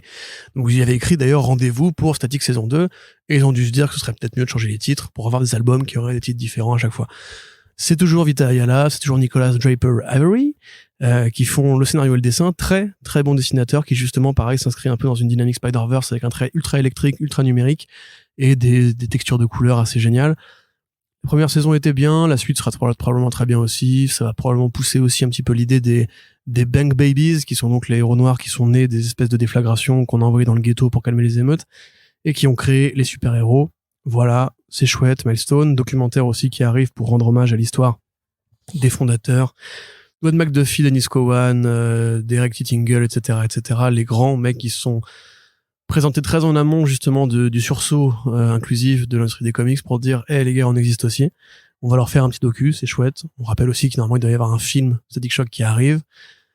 Donc DC, mais Warner Bros en général, comprennent un petit peu, je pense, la perle qu'ils ont dans leur catalogue, d'avoir justement validé à l'époque un truc qui reste encore aujourd'hui un peu surprenant et rassurant. Voilà. C'était beau. C'était très beau ton analyse, Corentin. On est là, frère. Je suis ravi que tu sois là pour ça. Alors, il y avait un autre, justement, puisqu'on parle un petit peu de représentation et de diversité et d'origine ethnique différente, quand même. La Tiger Division, donc l'équipe coréenne de super-héros de Marvel, qui a droit à sa propre mini-série. Mais non, je rigole, on s'en bat les couilles parce que c'est des personnages qui n'ont été... Non, mais pour le coup, franchement, c'est juste des personnages qui c'est du gros marketing, là. Il y a pas de... C'est du gros marketing. Donc en vrai, on s'en bat les steaks un petit peu. Mais après, c'est bien de voir qu'ils continuent de faire les efforts pour essayer de séduire, j'imagine, la communauté asiatique américaine qui achète des comics. Mais après, c'est vrai que c'est notamment White Fox, qui est un personnage qui a d'abord été créé pour Webtoon et après était implémenté aussi dans le jeu mobile, je sais plus, c'était un jeu mobile Marvel machin, parce qu'en fait les webtoons et les jeux mobiles fonctionnent de ouf en Corée, et en fait ils continuent de faire ces efforts là. Mais par contre, clairement, d'un point de vue purement créatif, ça a l'air osef as fuck. Donc, par contre, ce qui est intéressant, c'est on va avoir Mark Russell et Miko Swayan qui s'associent pour un one-shot Blade Vampire Nation. Faut savoir que dans la continuité actuelle, avec le run des Avengers de Jason Aaron, Blade avait rejoint les Avengers. Il s'était un petit peu tapé sur la Vampire Nation de Dracula. Donc, c'est-à-dire que en Europe de l'Est, il y a Dracula, il a un assemblée de vampires. À un moment, ils ont essayé de conquérir le monde et les Avengers leur ont dit avec Blade, en fait non, vous n'allez pas faire ça. Et à la suite de ces événements, Blade est devenu le nouveau shérif de cette Vampire Nation. Et donc, dans ce one-shot, en fait, Blade va devoir limite protéger Dracula, puisqu'en fait, il doit enquêter sur une machination dans cette nation-là qui vise à l'assassiner. Et moi, ce qui m'intéresse à la fois, c'est que Mark Russell, on le connaît quand même vachement plus pour son registre satirique. Lisez Prez, lisez Billionaire Island, lisez Not All Robots, qui a reçu un Eisner Award d'ailleurs pour la meilleure comédie. Mais voilà, Mark Russell, on le voit pas forcément dans des registres ultra sérieux. Et en plus, avec Miko Swayan, qui a un trait hyper photoréaliste, lisez Bloodshot Reborn ou Joker Harley Criminal Sanity, vous verrez clairement qu'on est sur un registre très réaliste. Ça donne l'impression qu'on va avoir quand même un truc assez sérieux, voire limite horrifique, avec pourtant une équipe créative, en tout cas du côté du scénariste, sur laquelle on ne l'attend pas forcément sur ce genre de rendez-vous. Après, j'allais te parler de Red Sonja. Ouais, mais c'est mineur. Mais qui reste effectivement encore un peu dans la satire et une espèce de critique de la féodalité inhérente au monde barbare. Mais il y a quand même des passages d'action qui sont assez premier degré. Moi, c'est vraiment ça, c'est Mikko Soyan. Mikko Soyan, tu le mets pas sur des projets rigolos. Pas sur des projets même légers. Tu le mets sur de la violence, du réel, du sale, du noir, du bresson. Là-dessus, Mark Russell nous a jamais effectivement montré qu'il savait faire. Si c'est pour avoir une série avec un trait photoréaliste et noir sur justement une communauté de vampires qui se fait bolosser par Blade, je sais pas. Mais quelque part, effectivement, Mark Russell qui est arrivé avec Prez et puis qui a pris son envol, qu'on voit un peu partout aujourd'hui, qui est un scénariste qui compte, qui a effectivement été exnorisé. Peut-être qu'il a envie, lui aussi, de montrer qu'il sait faire du comics normal, en fait, du comics mainstream, en fait, qu'il sait s'amuser avec la baston, qui sait faire du vrai drame, du vrai polar, du vrai sérieux. Et si c'est le cas, moi je serais très content. Tu vois, parce que quelque part... Alors c'est pas lui qui va faire le Superman avec Michael Red. Tout à fait. Ça, je pense pas que ce serait très rigolo, par exemple. Donc peut-être que justement, il arrive à ce stade où en fait, tellement implanté dans l'industrie des comics, il va faire du vrai comics, en fait, en tradi. Et juste avec son talent et son regard, en fait, au commenté et critique, qui permet de donner de nouvelles idées. Bah, j'ai envie de te dire pourquoi pas, quoi. Mais c'est curieux, en fait, parce qu'en plus, c'est quand même un one-shot. Donc, un one-shot sur cette partie-là de Blade, il n'y a pas de projet. Enfin, le projet Blade est quand même assez lointain maintenant. Est-ce que c'est un test de Marvel pour voir si ça mériterait une ongoing derrière, ou s'il est pas temps de ramener un peu Blade au centre de l'action? Parce que quand même, Blade, Dracula, etc., c'est très vieux, et en même temps, c'est très... Enfin, c'est un peu de la merde, quoi, on peut se le dire. Enfin, mais Blade, les films Blade sont très sympathiques, à part le 3. Ils ont marqué l'histoire du cinéma. Bah, premier super-héros noir, c'est pas Black Panther, tu vois. C'était Blade, effectivement, déjà à l'époque. C'était style. Ouais. Mais dans des bons films. Tu vois, il y avait Blade 1 et Blade 2 qui étaient des bons films, c'est cool, etc. Mais en comics, Blade a jamais été un personnage important, très remarqué, culte. Même au niveau design, il avait pas exactement cette gueule-là dans les BD. Ça parle à une partie du lectorat de Marvel qui aime bien justement ce côté vaudou, ce côté Nouvelle-Orléans, ce côté New York, ce côté vampire, ce côté Moon Knight aussi quelque part. Il y a toute l'horreur un peu draculienne, parce qu'effectivement, il y a Dracula dans l'univers Marvel, il y a Dracula dans l'univers DC, il y a Dracula chez Dynamite, il y a plein de comics Dracula. Dans les faits, Dracula, ça a jamais été une menace, c'est pas le Beyonder, quoi, tu vois. Donc, moi, s'ils veulent essayer de pousser un peu ce segment, de le creuser, d'en faire un truc vraiment intéressant, je ne suis pas contre. Surtout que l'équipe créative est de grand talent. Oui, mais alors, tu penses pas que Blade, c'est un peu le Beyonder du côté fantastique de Marvel Comics? Mais non, parce que peut-être. Mécaniquement, Blade, c'est juste un mec avec des flingues et des épieux. Et... Comme le Beyonder, quoi. Beyonder, il a... Et oui. Il se fait avoir à chaque fois, il se fait avoir à chaque fois. J'essaie de répondre sérieusement pour voir si je peux désamorcer, mais en fait, des fois... C'est compliqué. Des fois, il n'y a pas de moyen. Effectivement. L'homme face à l'absurde. Exactement, je suis l'absurde. C'est un peu la tagline du podcast. Est-ce que tu aimes les flics? Non. Bah... Il faut que je dise oui. Oui, j'adore les flics. Non, t'aimes pas les flics, non. Pas trop. C'est un peu c'est un petit peu anti-républicain. Police de proximité. C'est un petit peu séparatiste. Là, on est d'accord. C'est un petit peu indigénisme. Un petit peu, ouais. Darmanin, si tu m'écoutes, je t'emmerde. Et je pense pas qu'il nous écoute. Peut-être qu'il est fan de comics, t'en sais rien. T'imagines? Ça se trouve, toutes les semaines, il est là, il attend le nouveau podcast. Juré, Darmanin, c'est le premier à lâcher un Restore the Snyderverse. En plus, tu pourrais filer de la thune, bâtard, t'es bien payé, toi. Je sais pas, faire sprint, Tipeee. Hein, ouais. Allez, donc Corentin, par contre, une mini-série qui était annoncée aussi. On retourne un petit peu à DC Comics avec le GCPD. Ça, c'est bien. Voilà, ces flics-là, je les aime bien. GCPD, les flics des mondes imaginaires, très bien, pas de souci. GCPD The Blue Wall avec John Ridley à l'écriture. Oui. Et donc, c'est Stefano Raffaele, au dessin. Et oui. Donc, un Italien. Il y a quand même beaucoup d'Italiens dans le marché des comics. Énormément d'Italiens. Il y a pas un grand remplacement des artistes ricains par les Italiens. Et vous pouvez rien faire. Et vous pouvez rien faire. T'es italien, toi? Bah, dis un mot en italien. Ma che? C'est pas un mot.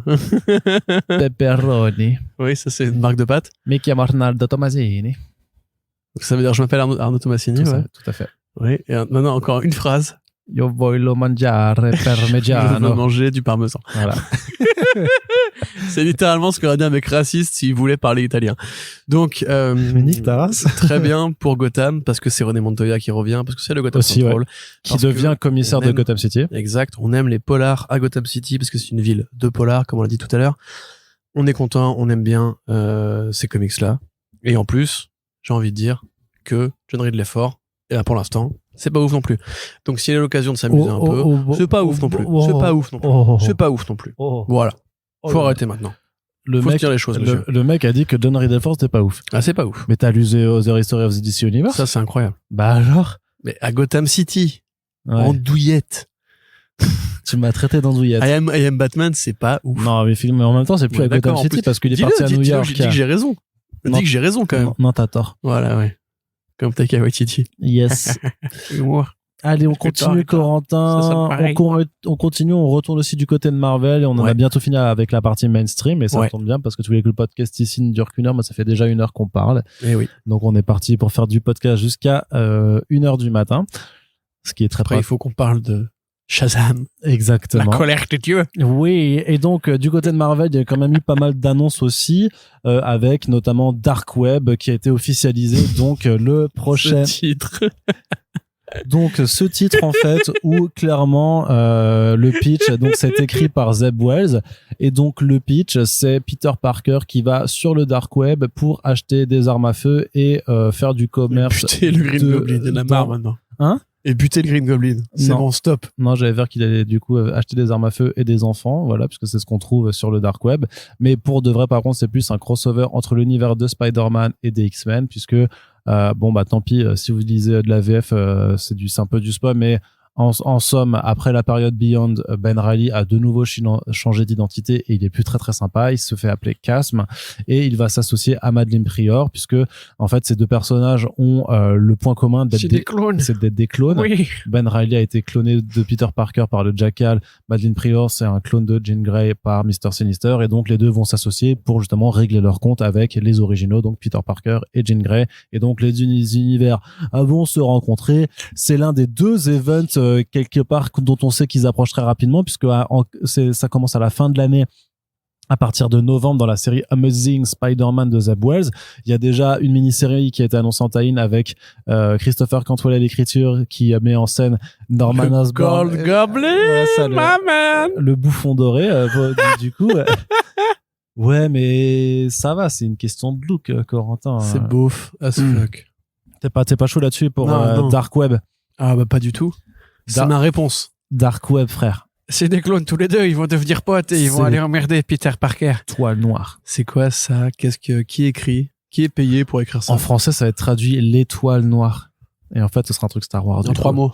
Yes. Je sauve ta vanne encore une fois. Elle était incroyable. Donc sinon, j'aurais pu faire un silence gêné. Un silence gênant même.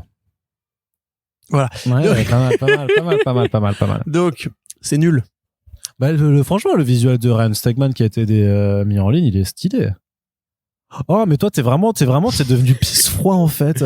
On est à la San Diego Comic Con. Ouais. Les mecs, ils font des visuels pour leurs events et tout ça. Et toi, t'es le seul mec dans la salle qui fait... Ah, mais il pourrait ramener des jongleurs et des montreurs d'ours, ce serait pareil, hein. Quand le projet il est nul. Je t'ai dit, Gotham, ça a l'air cool, Tom King, très bien, etc. Des jongleurs. Et t'imagines, il y a le panel comme ça.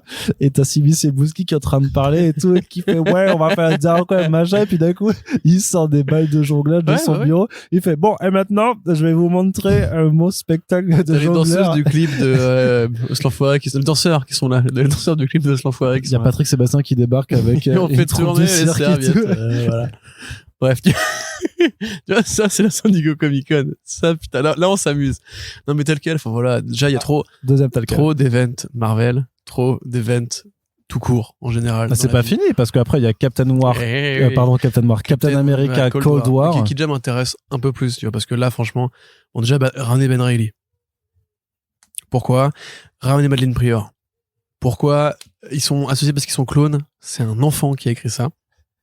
Le nouveau design de Ben Reilly, qu'est-ce qui se passe? Qu'est-ce que c'est? Il est violet, il sécrète de la fumée verte maintenant, mais C'est tellement un doigt d'honneur aux mecs qui ont créé ces histoires, qui étaient déjà des gros drogués à l'époque quand même. Là, tu te dis, mais vous avez plus rien à raconter. Ça y est, c'est fini. Spider-Man va stagner éternellement dans un vide où on va juste ramener des trucs nostalgiques du passé. Paf, tiens, prends ça le fan, t'es content. Et c'est tout. Enfin, c'est quoi en fait? Moi, je veux qu'on me raconte la suite de la vie de Spider-Man. Je veux pas qu'on me raconte ce genre de conneries, quoi. Mais qui ça fait vraiment kiffer? Arnaud, lève la main. Moi, ça me fait kiffer. Allez, explique-nous. Mais parce que c'est du fun.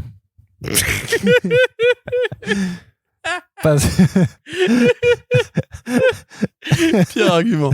Le mec, il y croit même pas quand il le dit. Vous avez pas l'image, vous avez pas vu son regard perdu quand il dit c'est du fun. T'es pas obligé d'équilibrer ma négativité à chaque fois. Hein. Bah, il faut essayer un petit peu parce que sinon on est tout le temps dans le négatif. Non, avec non, toi. mais attends, on sort limite que sort de ton combien d'années de Nick Spencer qui était nul. Les événements, les conneries, les spin-offs, Nick Lowe, le procès de Gwen Stacy. Attends, c'est pas encore publié ça. Non mais attends, mais Ça, c'est pour Judgment Day. C'est bon, Nick Lowe, pour son métier, c'est un envoyé d'essai comics pour tuer Spider-Man. Bah C'est non, tout, parce on peut se qu'il dire en, les choses. bah, il en fait vendre des centaines il est et des très- centaines Il depuis. est très mauvais dans son travail. Par contre, le but c'est ça, quoi. Enfin, c'est. Bah, il est très bon dans son travail. Puisque Moi, son but, franchement, ça c'est m'écoeure. Corentin. Son Je vais pas lire ça. but, c'est de faire vendre du Spider-Man et il réussit à le faire vendre. Donc, techniquement, c'est un très bon employé. Bah écoute, je sais pas quoi te dire dans ce cas-là. Peut-être que tout le monde est devenu fou. Est-ce C'est moi qui suis à l'envers ou c'est le monde qui est à l'envers. Est-ce que tu peux me dire coléoptère? Oui, je peux. Bah, vas-y, dis-le pour voir. Coléoptère. Ouais, bah, tu vois, tu sais quoi me dire. Tu vois, donc, c'est bien que tu savais quoi me dire quand même. Donc du coup, ça a l'air Coléoptère. nul. Très bien. Bon, bah, écoute, je sais pas, moi, j'attends de voir quand même. Non, mais y a rien à voir. Et puis il y a quand même des choses qui sont sympas, comme dit, il y a aussi Captain America Cold War qui va permettre de réunir donc les deux séries Captain America, donc Sentinel of Liberty et Symbol of Truth, qui mettent en scène Steve Rogers et Sam Wilson, parce que Sam Wilson il va être Captain America dans les prochains films de Marvel Studios, c'est incroyable. Et donc forcément on les a ramenés aussi en comics, mais Cold War qui fait forcément référence à la guerre froide. Non, je te jure. Arrête. Non. Cold, froid, Oui. war, guerre. Oui. Les deux ensemble, ça fait guerre froide. Oui. Putain. Et qui, Arnaud, t'es trop fort. et qui est une vraie période historique qui a vraiment existé parce que je suis très très cultivé. Mais je sais, j'ai eu mon brevet. Oui, moi aussi. Je suis très très intelligent. Mais c'est vrai que ça, on n'a pas encore de détails, mais ça veut dire que de toute façon, Marvel va continuer à faire 2 à 3 événements. Moi, j'ai vu des collègues qui ont dit, ouais, Cold War, c'est l'event de 2023 de Marvel. Je me suis dit, les gars, vous êtes censés suivre l'actualité comics. Si vous n'avez pas compris que depuis 2018, il y a au minimum 3 events par an. Au minimum. Hein. Ouais, et au minimum, c'est vraiment que vous avez loupé un Voilà. coche. Mais Et ce n'est pas grave. autant de timing qui vont avec. Donc déjà, juste pour Spider-Man, quand on peut s'en passer, on s'en passe. Mais alors, pour Captain America, est-ce qu'on s'en passera? Bah parce que l'idée de fédérer les deux séries entre les deux, et puis bah après, je dis pas que le côté on va revenir aux origines du bouclier de Captain America, ça m'intéresse, parce que qu'est-ce que tu veux raconter? Tu t'es jamais demandé ce qui se passait derrière les origines de ce bouclier, Corentin? Tous les matins, mon gars. Je me réveille, je suis angoissé. Qu'est-ce qui s'est passé? Pourquoi il est rond? Pourquoi il fait un frisbee? Mais à part ça, si tu veux, bon. Le problème qu'ils ont, c'est que... Et tu penses Il que veut- le bouclier... Attends, 2 secondes. C'est qu'ils veulent garder Steve Rogers pour pas vexer leurs fans racistes. Et qu'ils sont obligés d'avoir Sam Wilson parce que c'est l'avenir au cinéma. Donc, du coup, ils font les deux séparés. Et moi, je trouve l'équation, en fait, elle peut pas tenir éternellement. Et à un moment donné, ils seront obligés de faire un choix, tu vois. Du coup, l'événement m'intéresse pour ça. Est-ce qu'ils vont faire un choix? Non. Non. Non, mais non. C'est la réponse. Absolument Je suis pas. pas d'accord. Non, mais ils vont pas faire de choix, c'est sûr. Ah, peut-être pas. Si Marvel faisait des choix, ça saurait. Après, c'est plus intéressant que Ben Riley violet qui sécrète du gaz vert. Désolé. Hein, mais... Allez, Corentin, La Goblin Queen. d'autres choses. La Goblin Queen, elle apparaît à cause d'une incohérence dans le scénario. Hein. Je tiens juste à dire ça. Mais checkez Marveluka pour si vous ne croyez pas. C'est un personnage qui aurait déjà dû d'avoir été supprimé de la continuité juste pour que ce soit plus cohérent. Et là, moi aussi, je fais un clone. On est pareil, frère. Viens, on va emmerder Spider-Man. Non, c'est pas, tu peux pas faire ça, en fait. Sauf qu'en fait, elle va faire, mais d'abord, avant d'éliminer Spider-Man, je dois savoir c'est quoi le secret du bouclier de Captain America. Ah, puis Zeb Wells sur Spidey, c'est tellement chiant. Ou Jim Zod, pardon. Non, c'est Zeb Wells. Je confonds les non, ZZ. Ouais, c'est Zeb Wells, ouais. C'est Zeb Wells. C'est chiant, du coup. Avec Tombstone, là, mes couilles. Et John Romita. Incroyable. Merveilleux. Tous les mois, vite. Et on termine quand même un peu la partie Marvel, parce qu'il y a d'autres choses qui ont été annoncées, mais c'est rendu teasing un petit peu pour pour la fin de l'année, pour 2023. On sait que, du coup, le Iron Man de Christopher Cantwell va se terminer avec un numéro 25/numéro 650, parce que la numérotation Legacy C'est la base. Le run de Jason Aaron sur les Avengers va aussi bientôt se terminer parce qu'il va faire un Avengers Assemble Alpha en novembre qui va réunir en fait les 3 équipes, donc l'équipe du présent Avengers avec l'équipe multiverselle qui est introduite avec Avengers Forever et aussi l'équipe du passé, donc les Avengers 1 Million BC. Donc les 3 équipes réunies pour affronter encore plus de vilains, ça va être la grosse bagarre. Moi franchement je suis plutôt chaud quand même. Ouais, pour les moins 1 million d'années. Ouais, ils sont bien. Ils sont le cool. Mammoth Rider. Ouais, c'est vrai qu'ils sont cool. Mammoth Rider et Odin. Et par contre, ce qui est le plus important, bon, donc il y a une nouvelle équipe créative qui a été teasée pour Fantastic Four, donc ça on en reparlera dans un front page prochainement quand ils l'auront annoncé. Mais c'est surtout que Jonathan Hickman et Valerio Schiti sont en train de préparer un nouveau truc chez Marvel qui a l'air a priori assez gros, sachant que Hickman, depuis Inferno, on n'a pas de nouvelles de ce qu'il préparait. On savait qu'il préparait quelque chose, mais on ne savait pas quoi. Et donc là, on va le savoir bientôt. C'est quand même plutôt excitant de savoir qu'il y a Hickman qui va quand même revenir.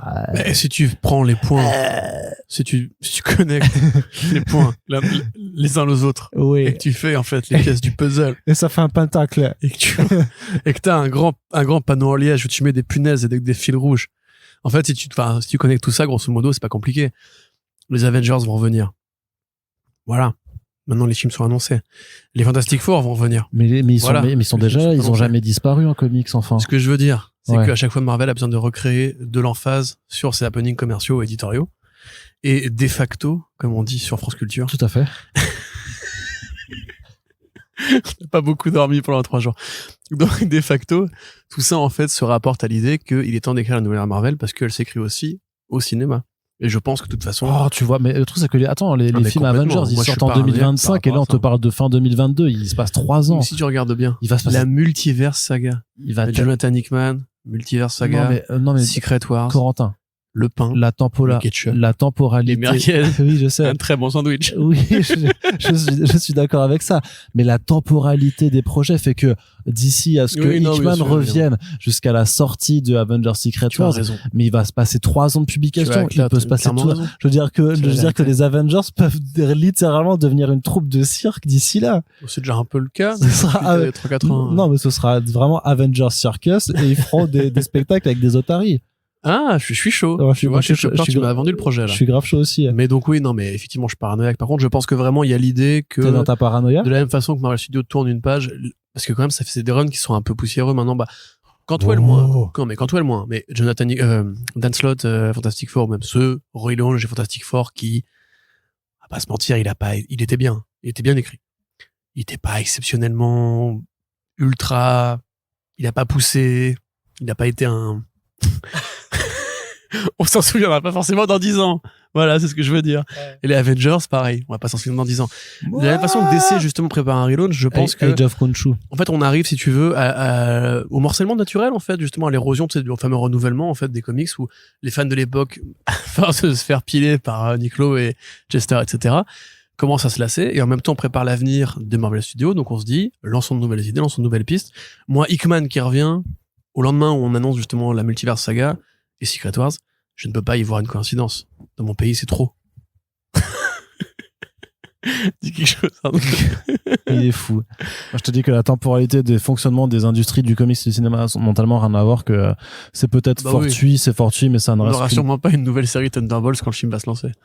Mais c'est dans 3 ans. Et d'ailleurs, ils ont déjà annoncé une nouvelle série Thunderbolts. C'est dans 3 ans, Thunderbolts? C'est dans 2 ans. Elle a commencé c'est à l'été 2024, donc c'est littéralement dans 2 ans là, on fait le podcast sur Thunderbolts. Parce que la série actuelle avec Hawkeye, elle a rien à voir, c'est juste. Non, c'est en conclusion de. Enfin encore que. C'est en épilogue. C'est des Thunderbolts qui sont que des héros et en plus c'est pas très bien écrit. C'est pas Zeb Wells aussi d'ailleurs, je suis en train de me dire. Je sais plus, mais c'était en épilogue de Devil's Reign. Oui, c'est ça. Bah oui, c'est Hawkeye qui crée une nouvelle équipe et comme il faut donner une meilleure image des Thunderbolts, on en fait une équipe de héros. On en parlera peut-être dans un Back Issues VO un jour ou pas d'ailleurs. Ou VF plutôt, quand ça sortira en VF, c'est pas incroyable ici. Bref, on verra bien. Ce que je veux dire, c'est grosso modo, je pense qu'on arrive après... Encore. Oui, c'est vrai. Avec 2023, on va arriver à une nouvelle ère. Et tous ces grands runs, enfin ces runs qui s'arrêtent, c'est aussi le moment où on peut poser de nouvelles idées. Yes. Voilà, avec les mots que je prononce. Ok. Bon, eh bien, Corentin, ceci étant dit, on va pouvoir maintenant passer à la partie indé. Parce que là, ça fait une bonne heure qu'on parle de comics, de super-héros. Mais il faut savoir que les éditeurs les éditeurs indépendants étaient aussi présents. Ils sont passés comme ça, sont passés par la porte, ils ont fait on est là, regardez, on a aussi des comics à vous annoncer. Et du coup c'est un mélange d'accents là, américain, marseillais. Je ne sais pas, mais en tout cas, il essaye d'aller. Non, mais il essaye d'aller dans la salle de conférence. Il fait oui, alors bonjour, nous chez Image Comics. Et là, t'as Nick Lowe qui fait salut Spider-Man. Salut les gars, c'est sympa de vous voir. C'est Spider-Man. Vous savez ce qu'il va y avoir? Mais tu n'es pas Todd McFarlane, tu vas travailler sur Spider-Man à une époque, non? C'était vachement bien. Est-ce que tu veux en faire du Spider-Man pour la nostalgie? S'il te plaît. Chester, viens lui dire. Salut. T'aimes bien les Avengers? Je crois que mes voisins vont me détester. Nous, on va faire l'Avengers Alpha. C'est trop bien. Ah oui, mais ils ont annoncé machin Omega pour leur event à la con, là, d'ailleurs. Ouais, toujours. Donc oui, alors, qu'est-ce qui se passe, Arnaud? Là, c'est Avengers. Il y a quand même un nouveau... Oui, non, mais ça s'en branle. Dans les indés, un nouveau crossover, Power Rangers TMNT. Ça fait plaisir. Ça, c'est le feu. Et quelle équipe créative? Ryan Parrott, Dan Mora. Ryan le perroquet, incroyable. Dan Mora, je sais pas de jeu de mots, incroyable. Dan Mora, Detective Comics. Yes. Extraordinaire, très bon dessinateur. Once and Future. Ouais, Detective Comics. Mais les designs, moi, les épées. Fan de médiévalité. Bah oui. Je trouve quand même que le Green Knight était un peu raté. Voilà, je le dis. Par contre, Lancelot en flotte, ça c'était une idée de balade. Mais donc ouais, carrément. Le premier était bien. On a kiffé, Simone Di Meo, en mode mainstream, parce que c'est pas le Simone Di Meo de We Only Find Them. Je pense qu'il est 2 à l'intérieur. Grave bon délire. En plus, la fin la première mini-série laissait entendre qu'il y aura une suite. Elle arrive, on est content. Les Power Rangers et les Tortues Ninja, dès qu'ils se mélangent, ça fait ce côté kiff, années 90, bol de Chocapi, mais qui est sympa, ouais. Compagnie. Mais comme le jeu TMNT Shredder's Revenge, tu vois, c'est les trucs, on a le droit, nous aussi, notre génération a le droit d'avoir des kiffs nostalgiques débiles. Et peut-être qu'il y a des mecs qui font des podcasts qui ont 10 ans de moins que nous et qui disent, c'est que pour les vieux, machin, comme nous on en parle pour David Michelini, etc., tu vois. Mais honnêtement, c'est bien fait. Voilà, c'est-à-dire que ça se prend pas au sérieux. Le but, c'est juste de se faire des fusions débiles de Megazord, Turtle et compagnie. Arnaud m'a quand même insulté le Turtle Megazord, faut le savoir. Je l'ai insulté, je l'insulte toujours. Parce que c'est une merde, en fait, ce mec avec qui je travaille. Ah, je pensais que c'était le Megazord Turtle qui était une merde. Non, c'est toi, le mec là. Donc, mais les gens sachent et sauront. Cool, content et bravo pour Boom Studios et pour IDW Publishing, qui sont 2 boîtes qui s'aiment beaucoup. Yes, les gens sachent et sauront c'est le Seigneur des Anneaux, donc ça n'a absolument rien à voir. Et autre chose aussi du côté des Tortues Ninja qui fait grave plaisir, c'est une préquelle annoncée à The Last Ronin. Ça fait pas grave The Lost Years. Ça fait pas grave. Ça fait grave plaisir. Ça fait pas grave plaisir. Ouais, ça fait grave plaisir. Bon, déjà, on pourrait regretter le manque de cohérence graphique, enfin d'unité graphique au sein de la première série The Last Ronin. C'est pas de leur faute, ils pensaient pas que ça donnerait autant, ils ont décalé pour que Kevin Eastman puisse se reposer la nuit. Mais tel quel, moi j'ai envie de te répondre. Hop, et de 4. Et il était gratuit celui-là. Mais tel quel, j'ai envie de te répondre que c'est aussi un peu justement, on tire sur la corde parce que ça a bien marché. On est d'accord là-dessus, Arnaud Kikou? Ouais. Voilà. Donc ils ont annoncé le rôle inverse, même généralement, et ils ont même dit il y aura 2 univers parallèles, le TMNT classique par Sophie Campbell et le TMNT Ron Inverse qui va explorer l'idée de plusieurs suites, spin-off, continuation. Et c'est un peu dommage en fait parce que moi autant j'ai bien aimé la première série, autant je pense qu'on pourrait se contenter de ça. Pourquoi vouloir toujours tirer sur la corde? Pourquoi vouloir... On a vu ce que ça donnait pour Dark Knight, tu vois, Dark Knight Strikes Again. Moi j'aime bien, mais bon il est pas utile. DK3 j'aime bien aussi, mais on peut carrément s'en passer. Et aucun de ces arcs, Arnaud même un mec qui tire sur une corde, aucun de ces arcs, tu l'aimes super bien. Ne peut se comparer à l'original. Bon, en l'occurrence, il y aura peut-être ça sera peut-être plus facile de se comparer à The Last Ronin, qui est une bonne histoire, mais qui est pas non plus le renversement des planètes que beaucoup de gens pensent. Je pense qu'il faut vraiment être un baiser des TMNT pour dire que c'est un truc révolutionnaire. C'est vraiment du DKR avec les tortues. C'est bien dessiné, c'est bien fait. Je suis très content. Il y a eu un court-métrage en animation, en 3D, fait par des amateurs d'ailleurs, qui est exceptionnel. Franchement, ça donne envie d'avoir une adaptation sur Kickstarter ou quoi. D'ailleurs, si Kevin Eastman nous écoute, non. Si Kevin Eastman nous écoute et qu'il pourrait valider le projet, franchement, un petit 45 minutes de tortue, tu sais qu'il y a juste avec l'intro, tu vois, où il passe la forteresse et tout.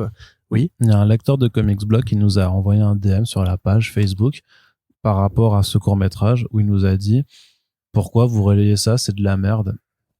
Ah, mais tu l'avais déjà dit, mais pas en micro. Ouais. Bah, si tu nous écoutes, mon pote, sache que tu as été entendu et maintenant on te dédicace ce podcast. Voilà. Donc c'était vachement bien et moi j'aimerais bien justement une série animée ou un vrai animé à la japonaise justement avec ce monde de science-fiction. Par contre là, on sait pas ce que c'est aussi The Lost Years. C'est ça aussi qui va jouer. On sait que ce sera une continuation par Eastman et Tom Waltz. Bon, Tom Waltz, c'est quand même le meilleur scénariste des Tortues Ninja de l'histoire des Tortues Ninja. Donc s'il revient, je suis content. Et Arnaud, tu voulais dire? The Lost Hunt, The Lost Years. Ah oui, ce sera sur les origines de Kraven. Dans l'univers Tortues Ninja. Génial. Non, mais Crossover. tu vois qu'il y a des accointances, un peu dans les nomenclatures, dans le marketing. Oh et oui, tout ça. The Lost machin, oui, c'est un truc que tu peux mettre à toutes les sauces.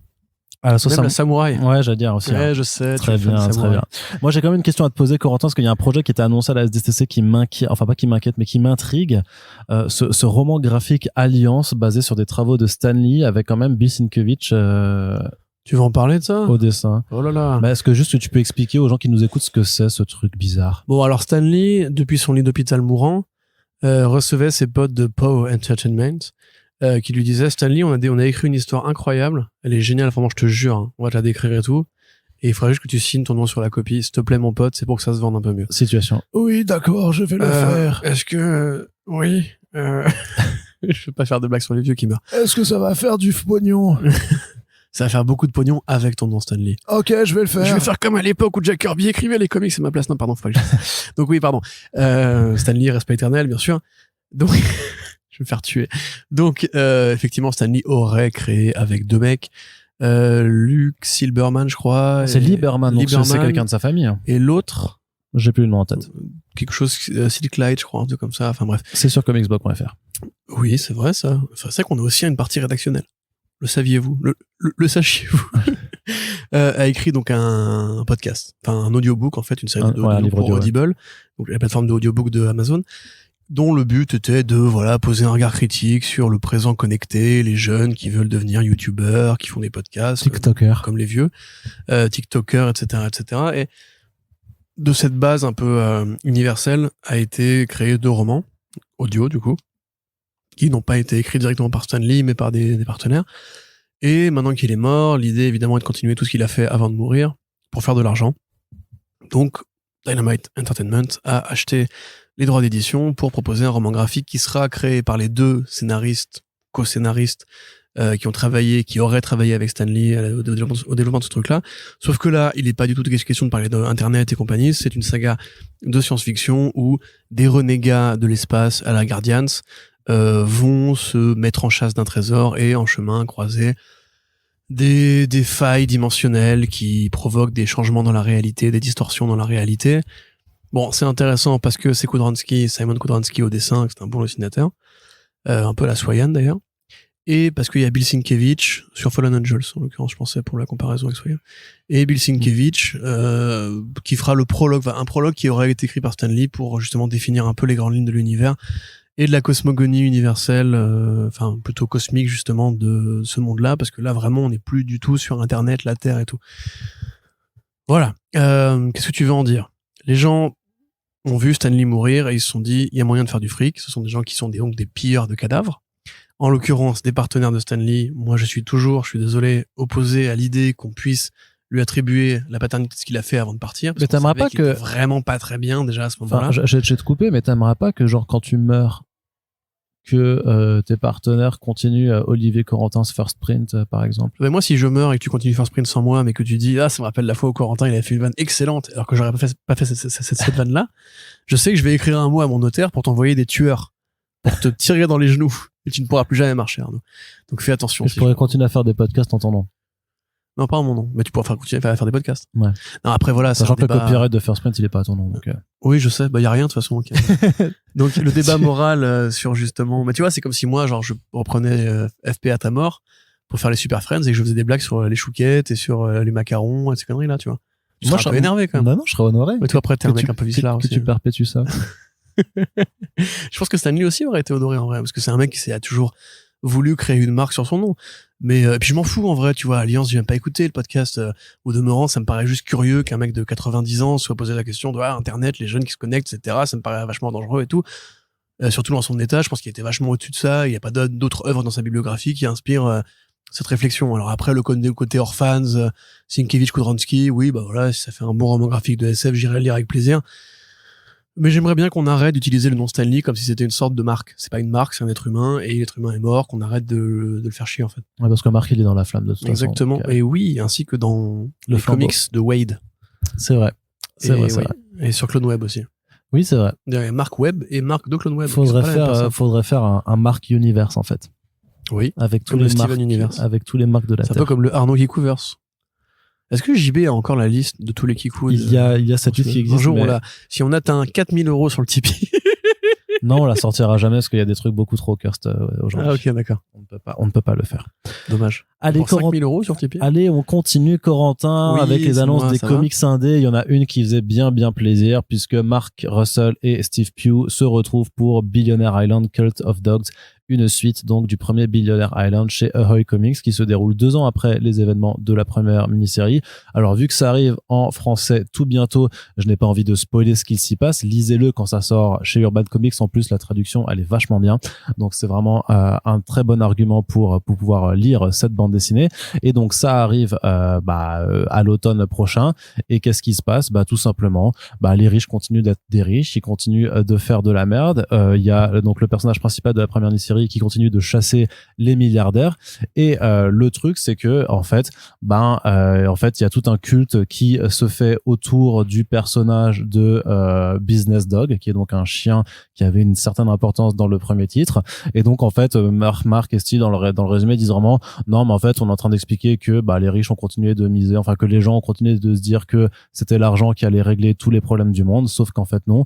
Donc ça risque d'être encore super rigolo, quoi. Bah oui. Et d'autant plus actuel par rapport à l'été qu'on est en train de vivre d'un point de vue actualité. Au fait que les riches achètent beaucoup de bunkers. Sur les crises climatiques. Ils commencent à se préparer à l'apocalypse pendant que nous on crève. Ouais, juste que la Terre est en train de péter un câble, quoi. Ouais, c'est vrai. Moi, j'ai hâte de voir ça, Mark Russell. Effectivement, c'est une bonne lecture, Billionaire Island, qui était un peu connecté avec Press, justement, sur ce côté un peu global sur la situation du monde. Donc, avec plaisir pour une deuxième salve. Et vu que le sujet n'a pas été résolu depuis le premier volume, il y a encore des choses à dire. Ouais, non, très clairement.